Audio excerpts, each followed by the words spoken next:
The golden rays of dawn streamed through the towering windows of Eldoria Palace, casting long shadows across the marble corridors that had witnessed centuries of royal drama. Princess Elena of Valdris walked gracefully through the east wing, her silk morning dress rustling softly against the polished floors. In her arms she carried her 3-year-old son, Prince Alexander, who had just awakened from his afternoon nap with rosy cheeks and tousled blonde curls. Elena had married into the Eldorian royal family 5 years ago, bringing with her the diplomatic alliance between Valdris and Eldoria that both kingdoms desperately needed. Her marriage to Crown Prince Marcus had been arranged, but love had blossomed naturally between them. Now, as the future queen, she navigated the complex web of palace politics with careful grace, always mindful that every gesture was scrutinized. Queen Regent Victoria, Marcus's stepmother, who had ruled since the king's recent passing, maintained an iron grip on palace protocol. At 62, Victoria was a formidable woman, whose silver hair was always perfectly arranged, and whose piercing blue eyes seemed to see everything. She had assumed the regency when King Edmund died unexpectedly, as Marcus was away on a diplomatic mission that couldn't be abandoned. The relationship between Elena and Victoria had always been strained. Victoria believed in the old ways where children of the royal bloodline should be raised primarily by trained governesses and tutors, not coddled by their mothers. Elena, however, came from Valdris, where royal families were known for their close bonds and hands-on parenting approach. This fundamental difference in philosophy had created an underlying tension that palace staff whispered about in hushed tones. As Elena made her way to the garden courtyard where Alexander loved to play among the roses, she encountered Lady Margaret, Victoria's closest advisor and confidant. Lady Margaret's expression was unusually stern, and she blocked Elena's path with deliberate authority. "Your Highness," Lady Margaret said with a curtsy that seemed more perfunctory than respectful, "Queen Regent Victoria requires your immediate presence in the throne room. There are urgent matters of state that demand your attention." Elena shifted Alexander to her other hip, noting how her son's small hand instinctively tightened around a strand of her dark hair. "Can this not wait until Alexander's playtime is finished? He's been looking forward to the gardens all morning." "I'm afraid not, Your Highness. The Queen Regent was quite insistent that you come immediately." Lady Margaret's tone carried an edge that suggested this was not a request but a command. Behind Lady Margaret stood 2 palace guards in their ceremonial blue and gold uniforms, their presence adding weight to the summons. Elena recognized them as members of Victoria's personal guard detail, men who had served the royal family for decades and whose loyalty to Victoria was unquestionable. Reluctantly, Elena followed Lady Margaret through the corridors toward the throne room, Alexander babbling softly in her arms about the flowers he wanted to see. The throne room was an imposing space with vaulted ceilings decorated with frescoes depicting Eldoria's military victories and royal genealogy. Massive chandeliers cast dancing light across tapestries that told the story of 5 centuries of royal rule. Queen Regent Victoria sat upon the ornate golden throne, her posture perfectly erect and her hands folded in her lap. She wore a deep purple gown that complemented the amethyst crown resting on her silver hair. To her right stood Governess Beatrice, a stern woman in her 50s who had been responsible for Marcus's education and now oversaw the care of royal children according to traditional protocols. "Elena," Victoria's voice echoed in the vast chamber, using the princess's first name without title in a subtle show of dominance. "We need to discuss Alexander's education and daily routine. It has come to my attention that his schedule lacks the structure necessary for a future heir to the throne." Elena felt her heart rate quicken, but she maintained her composed exterior. "Your Majesty, Alexander is only 3 years old. Surely there is time to gradually introduce more formal education as he grows." Victoria's smile was cold and calculated. "In Eldoria, royal children begin their formal training much earlier. Alexander must learn discipline, proper etiquette, and the weight of his future responsibilities. Governess Beatrice has prepared a comprehensive curriculum that will begin immediately." Governess Beatrice stepped forward, producing a thick leather-bound document. "Your Highness, the schedule includes languages, mathematics, history, and deportment. The young prince will require a structured environment free from emotional distractions." The implication was clear. and Elena felt a surge of protective anger. Are you suggesting that a mother's love is a distraction? I am suggesting, Victoria interjected, rising from her throne with theatrical authority, that sentiment must not interfere with duty. Alexander's training requires consistency and discipline that can only be provided by qualified professionals. As if sensing the tension in the room, Alexander began to whimper and reach for Elena's necklace, a simple gold chain that had been a wedding gift from her mother. The sight of her son's distress only strengthened Elena's resolve. I understand the importance of education, Your Majesty, but I will not be separated from my son during his formative years.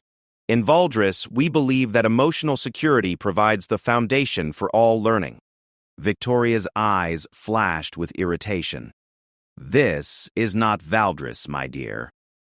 This is Eldoria, and here we follow our traditions. Governess Beatrice will assume primary responsibility for Alexander's care and education, effective immediately. The Queen Regent gestured to the guards, who stepped forward with practiced precision. Elena's protective instincts flared as she realized the true purpose of this meeting. This wasn't a discussion about education. It was a power play designed to separate her from her son and diminish her influence within the royal household. You cannot simply take my child from me, Elena said, her voice steady despite the fear rising in her chest. Marcus would never allow this. Marcus is not here, Victoria replied with finality. And as Queen Regent, I have both the authority and responsibility to ensure that royal protocols are followed. Alexander will benefit from proper royal upbringing, something that requires sacrifice from all members of this family. Governess Beatrice moved closer, extending her arms toward Alexander. Come now, young prince. We have wonderful lessons planned for you. Alexander clung tighter to his mother, his small voice calling Mama repeatedly as he sensed something was wrong. Elena backed away instinctively, her maternal instincts overriding court protocol. The tension in the throne room reached a breaking point as the guards positioned themselves to enforce Victoria's will, while Elena clutched her son protectively, knowing that her next decision would have far-reaching consequences for both her future and Alexander's. The ancient stones of Eldoria Palace had witnessed many power struggles throughout the centuries, but none quite as personal and emotionally charged as the one now unfolding in the golden light of the throne room. Captain Samuel Thorne had served the Royal Guard of Eldoria for 15 years, working his way up from a common soldier to the respected position he now held. Unlike many of his colleagues who had grown comfortable in their roles, Samuel maintained a keen awareness of the delicate balance between duty to the crown and protection of individual family members. His weathered face bore the scars of several conflicts where he had defended the royal family, and his gray eyes missed nothing as he observed the palace dynamics. Standing at his post outside the throne room, Samuel could hear the rising voices within. His training told him to remain at attention, but his instincts, as both a soldier and a father of 2 young children, made him increasingly uncomfortable with what he was witnessing. Through the partially open doors, he could see Princess Elena backing away from Governess Beatrice, while Queen Regent Victoria's expression grew more stern and determined. Elena's voice carried clearly as she addressed the Queen Regent. Your Majesty, I respectfully request time to consult with my husband before any major changes are made to Alexander's routine. Surely such important decisions should involve both parents. Victoria's laugh was sharp and dismissive. Child, you seem to forget that Marcus is thousands of miles away negotiating trade agreements with the northern kingdoms. These matters cannot wait for his return, which may not occur for several months. Alexander's education has already been delayed far too long due to your sentimental approach to motherhood. The Queen Regent gestured again to her personal guards, and Samuel watched as they moved closer to Elena and Alexander. The princess's face had gone pale, but her voice remained steady and resolute. I am not a child, Your Majesty. I am a princess of Valdris and the crown princess of Eldoria. My rights as Alexander's mother are not subject to arbitrary dismissal, regardless of my husband's absence. Governess Beatrice stepped forward with practiced authority, her voice taking on the tone she had used with countless noble children over the decades. Young Prince Alexander, come to Governess Beatrice. We have fascinating books to read, and important lessons to learn. Your education is far more exciting than clinging to your mother's skirts." Alexander's response was immediate and distressing. The 3-year-old prince began to cry earnestly, his small fists clutching Elena's dress as he buried his face against her shoulder. His sobs echoed in the vast throne room, the sound seeming to emphasize the emotional weight of the confrontation. "Please," Elena said, her composure beginning to crack as maternal instinct overwhelmed royal protocol. "He's frightened. Can we not discuss this more calmly and reach a compromise that serves both his educational needs and his emotional well-being?" Victoria rose from her throne with dramatic flair, her purple robes billowing as she descended the steps. "Compromise is not the foundation upon which kingdoms are built, Elena. Strength, discipline, and adherence to tradition create lasting monarchies. Your son will thank me when he is properly prepared to rule this kingdom." The Queen Regent nodded to her guards, and Samuel watched as they moved to flank Elena, clearly preparing to separate mother and child by force if necessary. Their faces were impassive, trained to follow orders without question, but Samuel could see the slight hesitation in their movements that suggested even they found this duty unpleasant. Elena noticed their approach and stepped back further, her voice rising with both authority and desperation. "I am the crown princess of this kingdom. You cannot treat me like a common servant who has overstepped her bounds. My son needs his mother, and I will not be separated from him by force." "Your title," Victoria said coldly, "exists at the pleasure of this crown and the marriage that granted it to you. Do not forget that your position, while elevated, is not absolute. The welfare of the future king supersedes your personal desires as his mother." Governess Beatrice moved closer still, her arms extended toward the crying child. "Come now, Prince Alexander. Tears are not becoming of a future king. You must learn to control your emotions and embrace your responsibilities." As the governess reached for Alexander, Elena turned away protectively, inadvertently bumping into one of the guards. The contact was minimal, but it provided Victoria with the pretext she had been seeking. "You see," the Queen Regent proclaimed to the room, "already her emotional state leads to unseemly behavior. How can she possibly guide a future king when she cannot even control herself in a simple administrative discussion?" Samuel felt his jaw clench as he watched the scene unfold. His own children were young, and he could imagine his wife's reaction if someone attempted to separate her from them under similar circumstances. The legal authority might exist, but the human cost was becoming increasingly apparent. Elena's voice took on a new edge of determination. "This is not a simple administrative discussion, and you know it. This is an attempt to undermine my relationship with my son and diminish my influence in his upbringing. I will not stand for it, regardless of the consequences."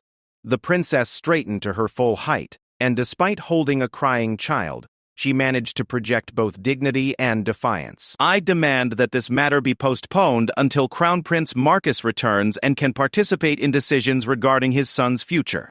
Victoria's smile was triumphant and cruel. "Demands, my dear Elena, are not made to queens by subordinates. You seem to have forgotten your place in the hierarchy of this palace." The Queen Regent gestured sharply to her guards. "Remove Prince Alexander from his mother's arms and deliver him to Governess Beatrice immediately." The Crown Princess is clearly overwrought and requires time to compose herself before she can participate rationally in discussions about the prince's welfare. Samuel watched as the two guards moved decisively toward Elena and Alexander. The princess backed against one of the massive marble columns that supported the throne room ceiling, her dark eyes flashing with a combination of fear and fury. Alexander's cries intensified, and his small voice could be heard calling for his mama between sobs. The lead guard, a man named Robert whom Samuel had known for years, reached toward Alexander with obvious reluctance. Elena turned sideways, shielding her son with her body while maintaining eye contact with Queen Regent Victoria. "You are making a terrible mistake," Elena said, her voice carrying the authority of her royal bloodline from Valdris. "When my husband returns and learns of this, there will be consequences that extend far beyond this palace. The alliance between our kingdoms depends on mutual respect, not the arbitrary exercise of power over family bonds." Victoria's expression showed no concern for these warnings. "Marcus will understand that difficult decisions sometimes require immediate action. He was raised according to these same protocols, and they served him well. Alexander will benefit from the same structured approach to royal education. As Robert's hand came closer to Alexander, the child's distress reached a crescendo. His small body shook with sobs as he clung desperately to his mother, clearly understanding that something terrible was about to happen, even if he couldn't comprehend the political complexities driving the situation. Elena's eyes met those of the guard, and she spoke directly to him with quiet intensity. "Robert, you have children of your own.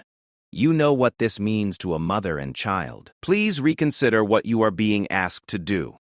The guard's hand hesitated, inches from Alexander, his professional duty warring with his human compassion. Behind him, Victoria's voice cut through the moment like a blade.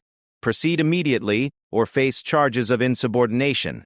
Samuel felt his hand unconsciously move toward his sword hilt as he witnessed the scene through the doorway. Every instinct he had developed as a protector was telling him that this situation was escalating beyond reasonable bounds, and that intervention might soon become necessary to prevent lasting damage to both the royal family and the kingdom's stability. Captain Samuel Thorne had witnessed many difficult moments during his 15 years of service to the Eldorian crown, but nothing had prepared him for the moral complexity of what was unfolding before him. As Robert's hand hovered near the sobbing Prince Alexander, time seemed to slow, and Samuel found himself at a crossroads that would define not only his career, but his conscience. The throne room had fallen into an eerie silence except for Alexander's continued crying and Elena's whispered words of comfort. Victoria stood rigid with authority, her face a mask of cold determination, while Governess Beatrice waited with practiced patience for the transfer that would place the young prince under her strict supervision. Samuel remembered his own oath of service, sworn 15 years ago in this very room when he was a young soldier eager to prove himself worthy of royal protection. The words echoed in his memory. "To serve the crown with honor, to protect the royal family with my life, and to uphold justice even when it requires personal sacrifice." At the time, those words had seemed straightforward, but now they contained contradictions that tore at his sense of duty. Robert's internal struggle was visible in the tension of his shoulders and the hesitation in his movements. Samuel had served alongside Robert for 8 years and knew him to be a good man with 3 children of his own. The conflict between following orders and protecting what seemed fundamentally wrong was written clearly across his weathered features. Elena's voice broke the silence, addressing Robert with desperate dignity. "Please, I beg you to consider what you are about to do. This child has done nothing wrong except love his mother. In Valdris we have a saying, 'A kingdom built on broken hearts cannot stand strong.' Do not let this palace become a place where family bonds are severed for political convenience." Victoria's response was swift and cutting. "Sentiment has no place in matters of royal protocol. Robert, you will carry out your orders immediately, or I will have you stripped of rank and expelled from service." The threat hung in the air like a sword, and Samuel could see Robert's resolve wavering under the weight of potential consequences. The man had a family to support, a reputation built over years of faithful service, and a future that depended on royal favor. Yet his hesitation spoke to the deep moral conflict he was experiencing. Alexander's cries intensified, and the sound seemed to pierce through the political maneuvering to reach something fundamental in the hearts of everyone present. The child's distress was no longer just background noise. It had become the emotional center of the confrontation, highlighting the human cost of the power struggle. Samuel made his decision. Stepping through the throne room doorway with measured authority, Captain Samuel Thorne entered the scene with his hand resting on his sword hilt. His presence immediately changed the dynamic of the room, as his rank and reputation commanded respect from all present. "Your Majesty," Samuel said, offering a precise bow to Victoria while positioning himself where he could observe all parties. "I request permission to speak on a matter of palace security." Victoria's eyes narrowed with suspicion, but protocol required her to acknowledge his request. "Speak quickly, Captain. We are in the middle of important family business." Samuel's voice carried the authority of his years of service and his genuine concern for the royal family's welfare. "Your Majesty, I have observed this situation developing, and I must respectfully point out that using force to separate a mother and child, particularly members of the royal family, creates several security concerns that warrant immediate consideration. Elena looked at Samuel with desperate hope, recognizing that he might be her only ally in this confrontation. Alexander continued to cry against her shoulder, but his sobs had softened slightly, as if he sensed a shift in the room's atmosphere. Security concerns? Victoria's tone suggested she viewed this as an unwelcome interruption rather than legitimate military counsel. Samuel nodded gravely. Yes, Your Majesty. First, the emotional trauma inflicted on Prince Alexander could affect his psychological development in ways that might compromise his ability to lead effectively in the future. Second, forcing Princess Elena into an adversarial position creates potential political complications with Valdres, given their different cultural approaches to royal child-rearing. Third, the use of physical force against a member of the royal family, even with legal authority, sets a precedent that could be exploited by future threats to palace security. Governess Beatrice stepped forward indignantly. Captain Thorne, you overstep your authority by interfering in matters of royal education and protocol.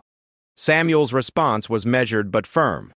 Respectfully, Governess, my authority extends to all matters affecting the safety and security of the royal family. The psychological welfare of future monarchs falls under that purview.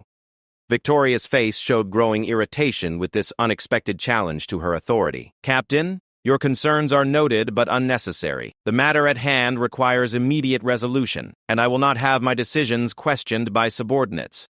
Your Majesty, Samuel continued, his voice carrying the weight of his years of loyal service, I am not questioning your authority. I am fulfilling my duty to protect this royal family from all threats, including those that might arise from well-intentioned but potentially harmful policies. Captain Thorne speaks wisely, Your Majesty. Perhaps we could arrange a compromise that addresses both the need for Alexander's proper education and the preservation of family bonds that are essential to his emotional development. Samuel nodded approvingly at Elena's diplomatic approach. Your Majesty, might I suggest that Prince Alexander's education could begin with a gradual introduction to formal lessons while maintaining regular periods with his mother? This would satisfy educational requirements while preserving the emotional stability that young children require. Victoria's expression showed her displeasure with having her absolute authority challenged, even by reasoned argument. Captain, your loyalty is commendable, but your understanding of royal protocol is limited. The traditions of this kingdom have served us well for centuries. Indeed they have, Your Majesty. Samuel agreed, but those same traditions also emphasize the importance of protecting the royal bloodline and ensuring the emotional health of future monarchs. King Edmund himself spoke often of the balance between duty and family, and how both were necessary for effective leadership. The invocation of the late king's name carried particular weight, as Edmund had been beloved for his wisdom and his close relationship with his family. Samuel had chosen his words carefully, knowing that challenging Victoria's interpretation of royal tradition required invoking an authority she could not easily dismiss. Robert, still frozen in his position near Elena and Alexander, looked gratefully at Samuel for providing an alternative to the impossible situation he had been placed in. The other guards seemed similarly relieved to have someone of higher rank addressing the ethical complexities of their orders. Elena's voice carried new strength as she built upon Samuel's intervention. Your Majesty, Captain Thorne's wisdom reflects the values that originally brought our kingdoms together. The alliance between Eldoria and Valdres was based on mutual respect for each other's approaches to leadership and family. Alexander's crying had diminished to quiet sniffles, and he lifted his head to look around the room with curious, tear-stained eyes. The change in his demeanor seemed to emphasize the positive effect of reducing the tension and conflict surrounding him.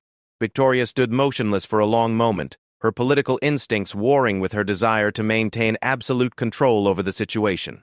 Samuel waited respectfully for her response, knowing that his intervention had created a moment of opportunity that could either resolve the crisis or escalate it to dangerous new levels. The throne room remained suspended in tense silence as Queen Regent Victoria weighed her options. Her silver crown caught the afternoon light streaming through the stained glass windows, casting colored reflections across her face that seemed to mirror the complexity of emotions she struggled to conceal. Samuel's intervention had created an unexpected obstacle to her plans, but her years of political maneuvering had taught her the value of strategic flexibility. Elena held Alexander closer, feeling a glimmer of hope as she watched Victoria's expression shift from absolute determination to calculated consideration. The young prince had quieted in his mother's arms, but his small hand remained firmly grasped around a strand of her dark hair, as if anchoring himself to safety. "Captain Thorne," Victoria said finally, her voice carefully controlled, "your concerns about security are noteworthy. However, they do not address the fundamental issue at hand.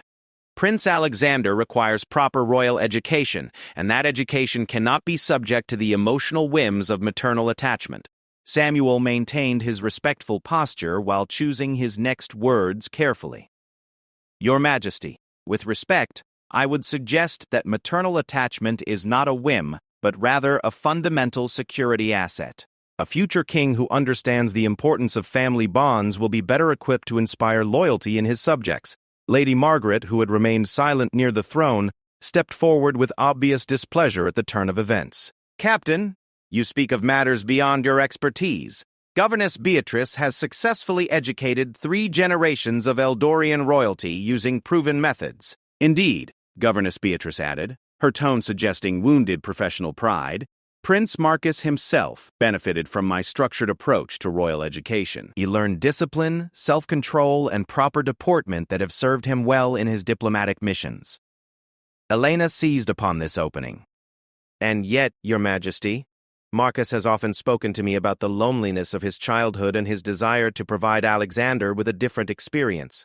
He specifically requested that our son should have more family interaction than traditional protocols typically allow." Victoria's eyes flashed with irritation. "Marcus may have expressed such sentiments in private moments, but his public duty requires adherence to established traditions. His personal preferences cannot override centuries of royal protocol." Samuel observed the exchange carefully, recognizing that Elena was introducing new information that complicated Victoria's position. The captain had served during Marcus's youth and remembered the young prince's occasional melancholy despite his excellent education under Governess Beatrice's supervision. "Your Majesty," Samuel interjected diplomatically, "perhaps a trial period could be established. Prince Alexander could begin formal lessons under Governess Beatrice's supervision for specific hours each day while maintaining regular time with Princess Elena. This arrangement would allow evaluation of what approach best serves the young prince's development." Elena nodded eagerly. "Yes, Your Majesty. I am not opposed to Alexander receiving proper royal education. I simply believe that education should enhance rather than replace the family bonds that will ultimately make him a more compassionate and effective leader." Victoria moved closer to the group, her presence commanding attention as she considered this proposal. "And what assurance do I have that you will not interfere with the educational process or undermine Governess Beatrice's authority during these lessons?" "You have my word as Crown Princess of Eldoria and Princess of Valdris," Elena replied with dignity. "I understand the importance of respect for instructors and the need for consistent educational standards." Governess Beatrice looked less pleased with this compromise. "Your Majesty, partial authority often leads to confusion for young students. Children require clear boundaries and consistent expectations." "Perhaps," Samuel suggested, "the educational schedule could be clearly defined and documented, with specific times and responsibilities outlined for all parties. This would provide the structure Governess Beatrice requires while ensuring Princess Elena's concerns are addressed." Alexander, who had been listening to the adult voices with the unconscious understanding that his fate was being decided, suddenly spoke in his clear, small voice. "Mama stay with Alexander?" The simplicity of the question struck everyone in the room with unexpected force. Victoria looked down at the child, seeing perhaps for the first time not just a future king requiring molding, but a frightened little boy who needed reassurance. Elena's voice was gentle as she responded to her son. "Mama will stay close, Alexander. We're talking about how you can learn wonderful new things while still spending time together." Victoria watched this exchange with an expression that suggested internal conflict. Samuel recognized the moment as crucial and spoke carefully. "Your Majesty, the young prince's words remind us that his emotional security is fundamental to his ability to learn and grow into the leader Eldoria needs." Lady Margaret leaned closer to Victoria and whispered something inaudible, but the Queen Regent shook her head slightly, indicating disagreement with whatever counsel was being offered.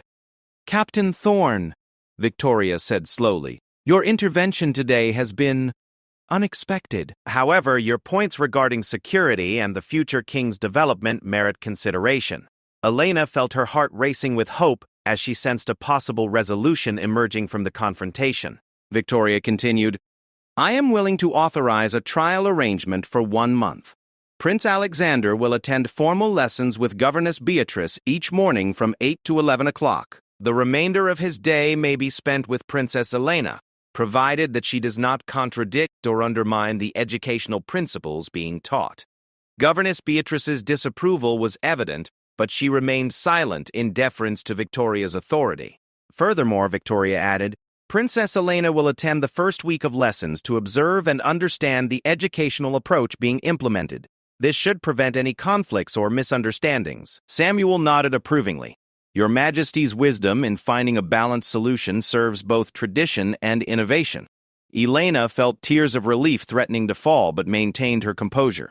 "Your Majesty, I am grateful for this opportunity to demonstrate that love and education can coexist harmoniously." Alexander, sensing the change in atmosphere, smiled for the first time since the confrontation began. His small voice piped up again. "Learn with Mama?" "Yes, darling," Elena whispered. "We'll learn together." Victoria's expression softened almost imperceptibly as she observed the child's improved demeanor. "The arrangement begins tomorrow morning. Governess Beatrice will prepare a detailed curriculum for review this evening." As the immediate crisis passed, Samuel reflected on the complex dynamics that had led to this moment. The confrontation had revealed deep philosophical differences about child-rearing and royal tradition, but it had also demonstrated the possibility of finding common ground when all parties were willing to prioritize the child's welfare above their own positions. However, Samuel also recognized that this compromise was fragile and would require careful management to succeed. Victoria's authority had been challenged, Elena's position had been strengthened, and Governess Beatrice would likely remain resistant to sharing her traditional role. The true test would come in the days ahead as this new arrangement was implemented. 3 weeks had passed since the dramatic confrontation in the throne room, and the morning sun cast a warm glow over the palace nursery that had been converted into Alexander's formal classroom. The room represented a physical manifestation of the compromise that had been reached, with traditional educational materials arranged alongside more modern, child-friendly learning tools that Elena had suggested. Captain Samuel Thorne stood at his regular post outside the classroom, monitoring the success of the arrangement he had helped broker. His intervention 3 weeks ago had proven to be a turning point, not just for the immediate crisis, but for the broader relationship between tradition and innovation within the palace walls. Through the doorway, he could observe the morning lesson in progress. Governess Beatrice sat at a small table with Prince Alexander, who was practicing his letters with careful concentration. His small tongue protruded slightly from the corner of his mouth in the way children do when focusing intently on a task. Nearby, Princess Elena watched approvingly, occasionally offering gentle encouragement, but carefully avoiding interference with the lesson structure. The arrangement had not been without its challenges. During the first week, Governess Beatrice had been noticeably stiff in Elena's presence, clearly uncomfortable with the deviation from her traditional methods. Elena, for her part, had struggled to remain silent when her instincts told her that Alexander was becoming frustrated or needed a different approach to understand a concept. However, both women had gradually recognized the benefits of their collaboration. Governess Beatrice's structured approach provided Alexander with the discipline and academic foundation necessary for royal education, while Elena's emotional support and encouragement helped him maintain enthusiasm for learning. The combination had proven more effective than either approach might have been alone. "Very good, Prince Alexander," Governess Beatrice said as the young prince completed writing his name.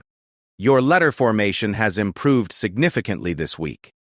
Alexander beamed with pride and turned to his mother. "Mama, look, Alexander wrote his name." Elena's smile was radiant as she admired her son's work. "That's wonderful, darling. You've worked very hard and it shows." Governess Beatrice, who had initially resisted such praise during learning time, had come to appreciate how Elena's encouragement motivated Alexander to apply himself more diligently to difficult tasks. The child's progress had exceeded expectations when structure and emotional support worked in harmony rather than competition. The transformation extended beyond the classroom. Victoria had been observing the arrangement closely, initially looking for signs of failure that would justify returning to traditional methods. Instead, she had witnessed Alexander becoming more confident, more eager to learn, and more articulate in expressing his thoughts and feelings.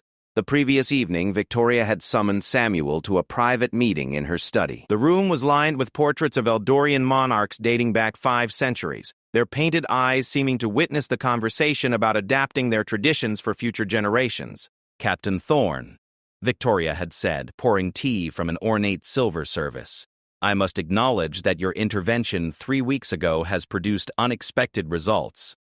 Samuel had accepted the tea with appropriate gratitude.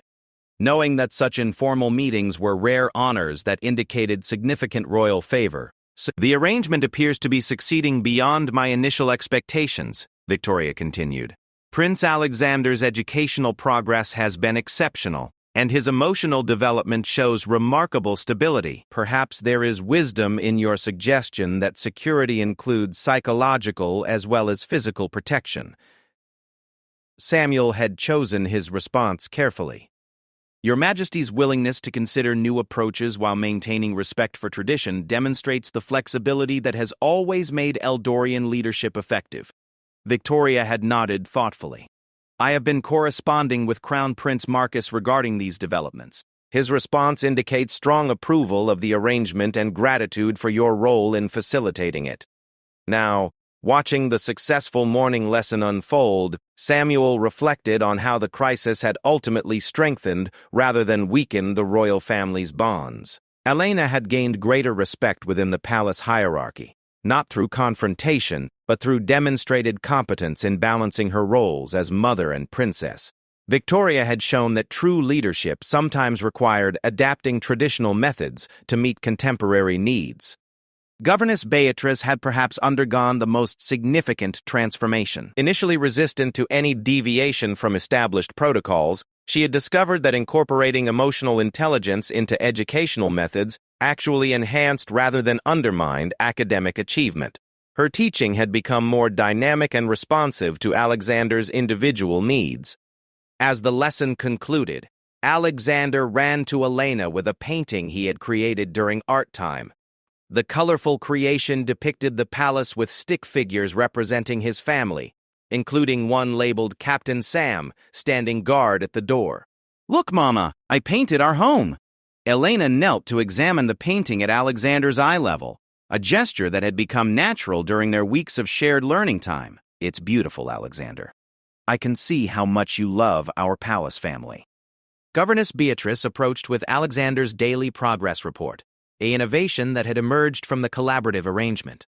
"Princess Elena, Alexander has mastered basic letter recognition and is ready to begin simple word formation next week. His mathematical concepts are also advancing appropriately for his age." Elena accepted the report gratefully. "Thank you, Governess Beatrice. Your structured approach has given him such a solid foundation for learning." The mutual respect between the two women had grown organically from their shared commitment to Alexander's development. Their initial conflict had been transformed into productive collaboration that benefited everyone involved. As the morning session ended and Alexander prepared for his afternoon playtime with Elena, Samuel received a message from the palace communications office. Crown Prince Marcus would be returning from his diplomatic mission earlier than expected, having successfully negotiated the trade agreements that had required his prolonged absence. The news filled Samuel with satisfaction, knowing that Marcus would find his family stronger and more united than when he had departed. The crisis that had threatened to divide them had instead revealed their capacity for growth and adaptation. Later that afternoon, as Alexander played in the garden courtyard with Elena, while Victoria watched approvingly from her balcony, Samuel reflected on the lessons learned from the confrontation 3 weeks earlier.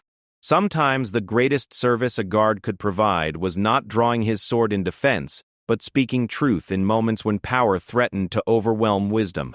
The Palace of Eldoria had always been a place where tradition and change intersected, where the weight of history met the needs of the future.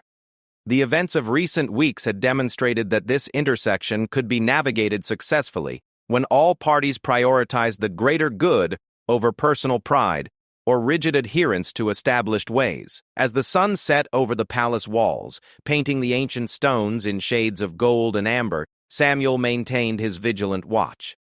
The royal family he protected had emerged from crisis stronger and more unified, ready to face whatever challenges the future might bring. In protecting not just their physical safety, but also their emotional bonds, he had fulfilled his oath of service in ways he had never anticipated when he first swore allegiance to the crown 15 years earlier. The laughter of Prince Alexander echoed through the courtyard as he chased butterflies among the roses, his joy a testament to the wisdom of those who had chosen cooperation over conflict, understanding over rigid tradition, and love over the arbitrary exercise of power. The future king of Eldoria would grow up understanding that true strength came not from isolation or harsh discipline, but from the balance of structure and compassion that would serve him well when his own time came to lead.